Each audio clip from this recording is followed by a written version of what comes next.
The Foreign Affairs Council chaired by High Representative Josep Borrell regarding the events in Ukraine and the Russian aggression. He will brief you about the outcome of this meeting, and then we will take few questions. High Representative, you have the floor. Thank you, Peter.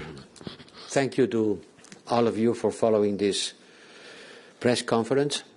After the third meeting of the Foreign Affairs Ministers in a week, on this very much difficult week, we had again with us Foreign Affairs Minister of Ukraine, Dmytro Kuleba, who joined us in offering a strong, moving account of what's happening on the ground and the behavior of the Russian troops, and also about the heroic resistance of the Ukrainian forces, which can be certainly called as freedom fighters for Ukraine.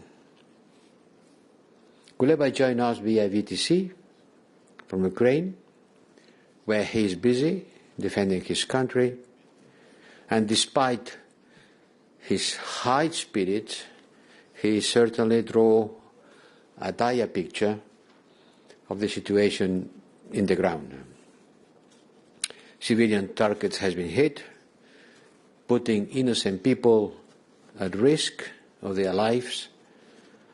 I am underlining this as we need to grasp the gravity of the situation. I will never insist enough on the gravity of the situation. An independent country, without doing nothing to deserve it, has been invaded with strong military capacities by another one who has a nuclear bomb and threatens to use it against anyone who dare to intervene on this invasion. As you know, in a sign of immediate support for Ukraine, we have adopted a sanctions package which was agreed last night by the leaders of the member states. You know that the European Council provides political guidance in order for the Council of the Foreign Affairs Ministers of the European States approve formally and put that into actions. We have listed today President Putin and Foreign Minister Lavrov. This is the final outcome of the discussion, which was not finished yesterday at the European Council and has been decided today by the ambassadors and the ministers on the intense discussion that we have been taking place during this morning. So President Putin and Foreign Minister Lavrov are in the list of sanctioned people, together with the remaining members of the Duma who are supporting this aggression, and also with relevant members of the Russian Security Council. You know very well that this is an important step. Let me flag that the only leaders in the world who are sanctioned by the European Union are Assad from Syria, Lukashenko from Belarus, and now Putin from Russia. We will also target those in Belarus who collaborate with the Russian military aggression against Ukraine, and we will not stop there. We have also adopted a proposal to target all, I mean all, those who are significantly providing economic support, all who are having a significant economic role in supporting the regime. You know that we have adopted today is imposing restrictions on financial, trade, energy sector and visa policy. Allow me to go a little bit more in detail, although I know that everybody knows it because it has been communicated thoroughly and with a lot of detail. First, we are cutting Russian access to the most important capital markets, prohibiting the listing and provision of services in relation to shares of Russian state-owned entities on EU training venues, and so significantly limiting the flows of capital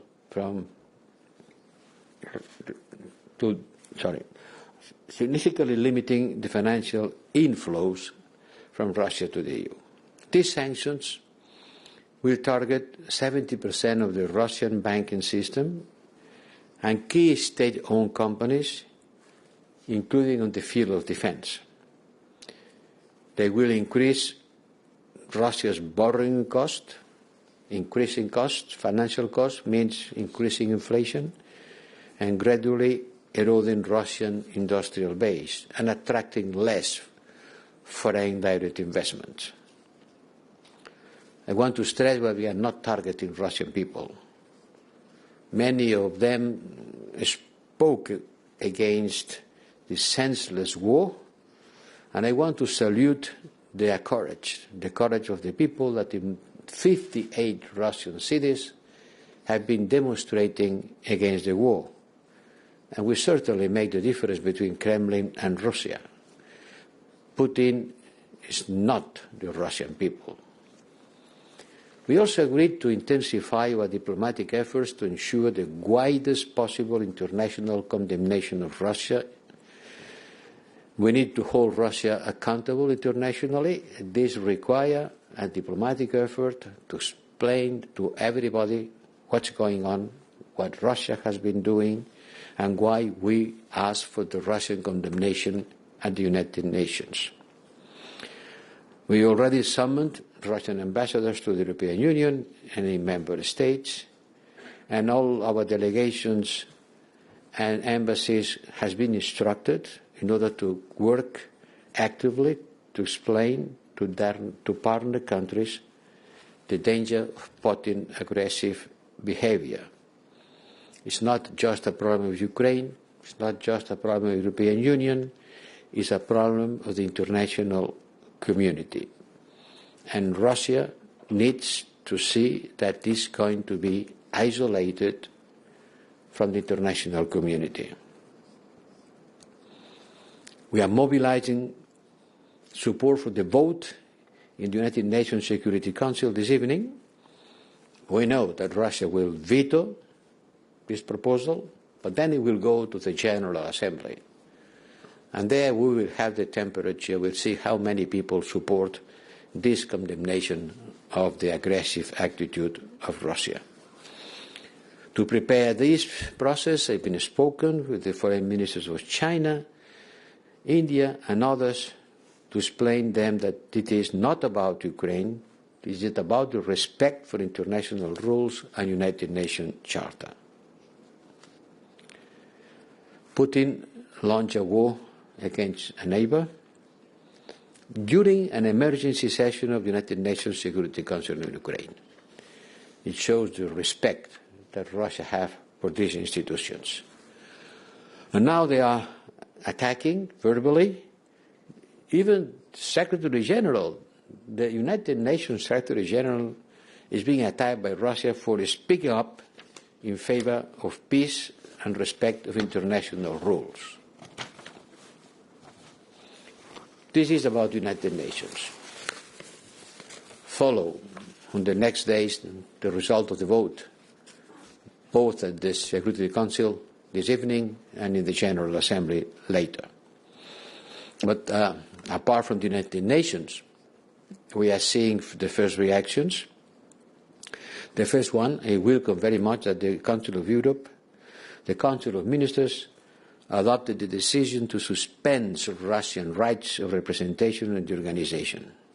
And all EU 27 member states supported this unanimously. Let me say one thing about that. This does not entail Russian expulsion from the organization. It is in the interest of the Russian citizens to keep benefiting from the protection granted by the European Convention of Human Rights. Then Russia has also been excluded from the Eurovision Song Contest. It may look as small things from the geopolitical point of view, but they will have a wide social resonance. Also from the Champions League final that will not be held in St. Petersburg, on the Russian Formula One Grand Prix has also been cancelled due to the actions of the Russian leaderships. As for Ukraine as such, we need to continue our support in any way that we could. There was a clear consensus about that. And finally, let me stress the importance of a point which is related with information war. Lies and disinformation are streamed from Russia by now, even from the highest political place. If you follow, please follow the reports of our strategic communication team who debug and curtail the disinformation flow, you will see how do they consider Zelensky as a war criminal, a Nazist, using the words genocide in order to justify the invasion of Ukraine, which had the purpose of avoiding Zelensky committing genocide against the Russian-speaking people on the Donbas region, and saying that when they will seize Kiev, they will do the same thing that in Nuremberg, to send to the court the people responsible for genocide. This kind of disinformation has to be combated, debunked, and curtailed. And then there is the danger and risk that other countries in the neighborhood of Russia can be suffering. We need to strengthen our support to Moldavia and Georgia, and look at the Western Balkans, because we will see provocations in the Western Balkans, especially in Bosnia and Herzegovina, and in order to support the stability of the country, I've decided to mobilize the reserve force of the Althea operation, which means to deploy 500 militaries of this mission in the ground. This is going to happen in the next days.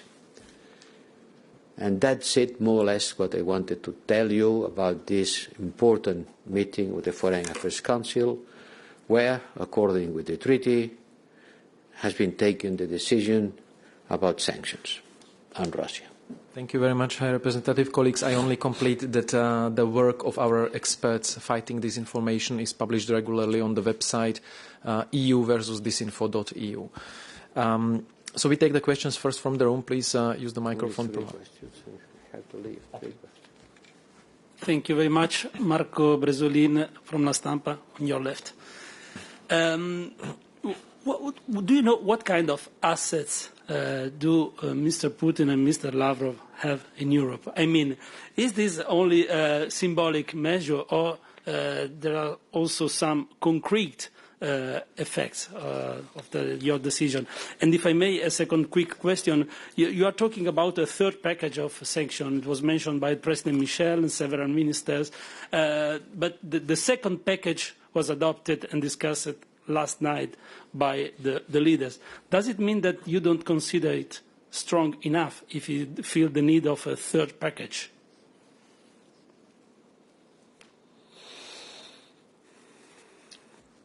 The package is very strong. It has been adopted very quickly. You have never seen the European Union acting so quickly. It's not a matter of weeks or months. In 2 days, in 24 hours. You know how much work is behind this decision? Preparing the legal documents, going through the circuit, administrative circuit, putting everybody agreeing, 27 member states, the Commission, the Council.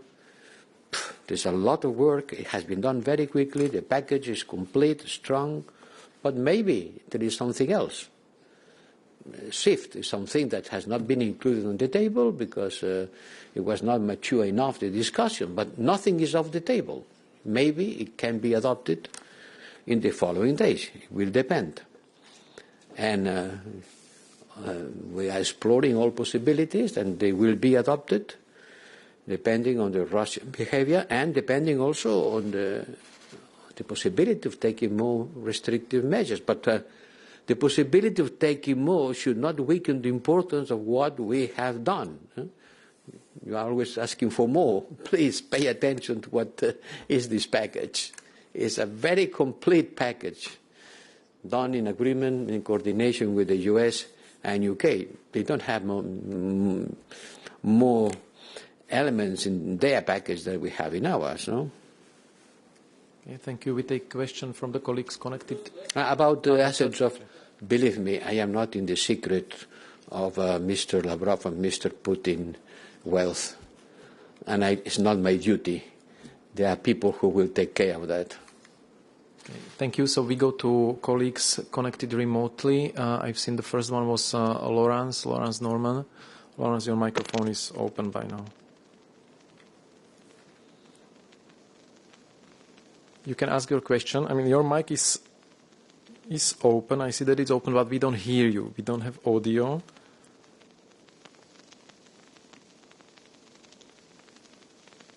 But there is a signal that the microphone is open on our side. Maybe if colleagues could check. No? Okay, so let's go for another question from the room. Philippe Régnier, s'il vous plaît.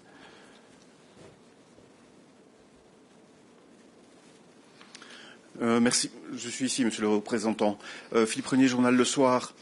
Juste peut-être une précision concernant le gel des avoirs de Monsieur Poutine et Monsieur Lavrov.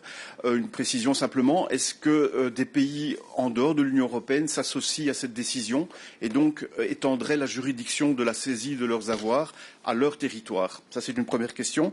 Et plus généralement, est-ce que les ministres, tout en étant encore une question hypothétique, mais la lucidité implique peut-être de voir que Kiev va tomber un jour prochain aux mains du Kremlin et de l'armée russe qui est en chemin.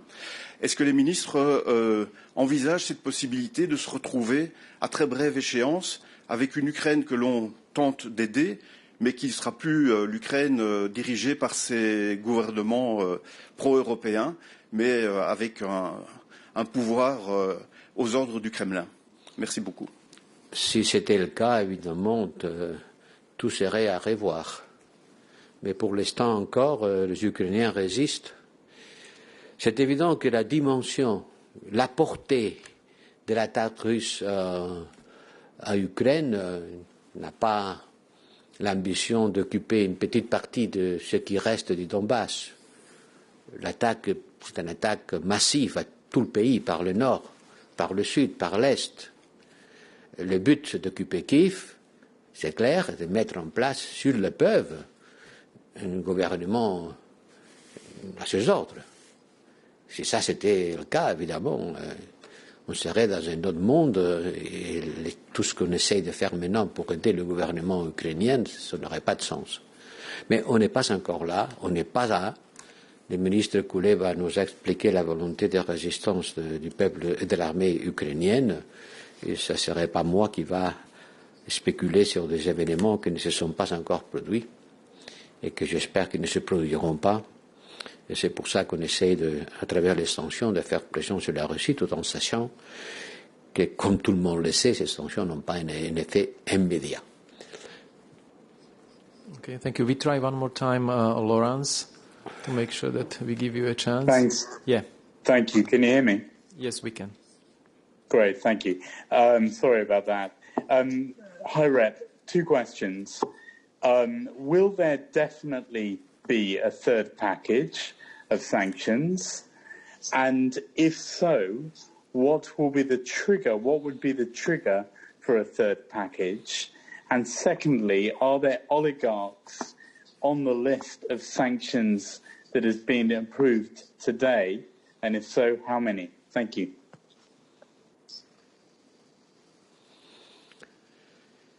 Il y a 26 personnes qui ne sont pas ni responsables gouvernementaux, qui ne sont pas membres de la Douma, qui ne sont, pour ainsi dire, des institutions politiques. C'est des personnalités, je ne sais pas si vous voulez les appeler tous oligarques, mais c'est des personnalités liées au monde financier russe et qu'on considère que sont en train d'appuyer le gouvernement ou tirer avantage des événements qui se sont en train de produire en Ukraine. On les considère responsables ou bénéficiaires de ces actions-là. Je voudrais pas, I wouldn't like to coin the concept of third package. We have just said everything is on the table. We have been working hard to put in action this package, and now we have to concentrate our efforts on implementing it, which is not so easy. The only thing that yesterday the two presidents said on their press conference is that if there is more measures that has to be taken, measures identified, and they make the necessary consensus meaning unanimity among the member states, they will be taken. But don't spare a third package on the next days or hours, because this is not the idea. The idea is, if it's necessary to do more, if we identify actions from the Russian side, if we have identified consensus around more measures, they can be taken. Okay, thank you very much, High Representative. Sorry, colleagues, we have to run again. You can ask two more questions, but quickly. Okay, so two more quick questions. I don't want to disappoint you, but I have to leave. No? Thank you, High Representative. Naomi O'Leary, Irish Times. I hope you can hear me okay. Could I have your thoughts, please, on the statement by Foreign Ministry spokeswoman of Russia about two EU member states, Finland and Sweden? She said that were they to try to join NATO, they would face political and military consequences. What are your thoughts about a statement like this about two EU member states? Thank you.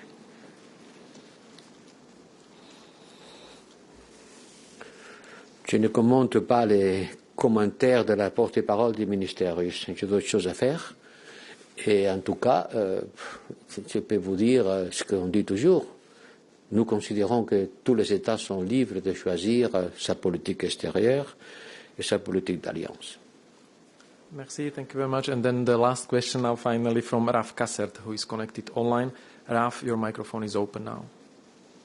Okay, good evening. I just want a clarification on what you said about the sanctions against Lavrov and Putin himself.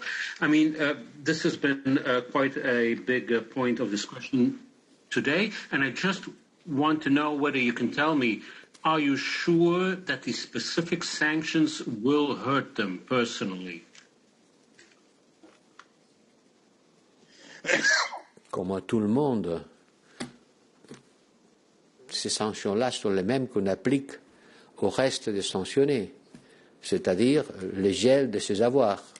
Et puis, il y a tout un travail à faire par les moyens techniques dont nous disposons pour identifier ces avoirs et les geler, s'il y en a. Évidemment, s'ils n'ont pas d'avoirs, ils ne seront pas gelés. Mais c'est exactement le même traitement que beaucoup de gens dont les avoirs sont gelés, et croyez-moi, si vous avez des importants avoirs et tout d'un coup vous ne pouvez pas en disposer, évidemment ça vous nuit. Mais je ne suis pas en mesure de dire, parce que je ne sais pas, quel est l'important de savoir que chacun des sanctionnés ont en Europe. Merci. C'était les deux dernières questions en cours, donc on doit terminer. Merci beaucoup. De plus, non, écoute. You want more? Okay, let's go. Okay, so let's go here. We're going to stay the whole day here. No? James Freeney from the Daily Mail. I think you might have decided otherwise if you knew it was from me. I want to know if the EU is seemingly unable to avert a bloody conflict on its own doorstep, is it still a peace project? Thank you.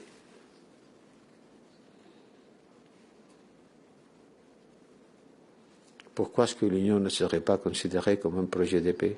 Je ne comprends pas. The bloody conflict on its own doorstep, that's the point of my question.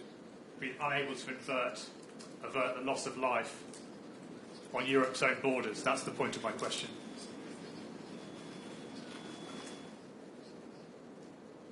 L'Union européenne est un projet de paix.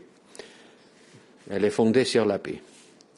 Sur la paix entre les États membres qui se sont battus pendant des siècles, que grâce à l'Union, on a amené la paix en Europe.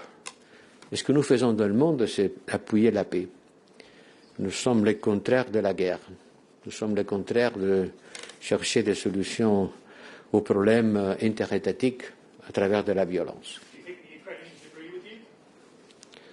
I'm saying what the European Union is. Okay, thank you. So you want to take still more questions? We have time, or we have to run? Okay, so one last question, Angela, please. Thank you. Two quick questions. If you can tell us more of your conversation with the Indian and Chinese ministers, if they gave reassurances on what they will do in the United Nations Security Council. And then if you can tell us about the SWIFT discussion, are you reconsidering the idea of kicking Russia out of the SWIFT system? You and the ministers, I mean, what's the level of the discussion around this option? Thanks. Cette question a été considérée, pour l'instant, ça n'a pas fait l'unanimité nécessaire. Donc, elle n'est pas dans les paquets, mais elle n'est pas en dehors de la table. C'est une possibilité à garder pour de futures considérations. Et oui, mes conversations avec les ministres, je ne vais pas dévoiler mes conversations avec les ministres chinois ou indiens, c'est évident que ils ont porté sur les débats aux Nations Unies, les raisons pour lesquelles nous, les Européens, nous avons tablé à travers la France cette proposition, leur expliquer la raison, discuter qu'est-ce qu'il se passe en Ukraine, analyser les raisons des uns et des autres, en particulier les nôtres, sur cette problématique-là. Mais je ne vais pas dévoiler quelle est sa position, c'est à vous de leur demander. Donc, avec ça, on va terminer. Merci beaucoup. Thank you very much, everyone, for coming. Thank you to the interpreters for staying so late. And try to have a good weekend if possible. Bye.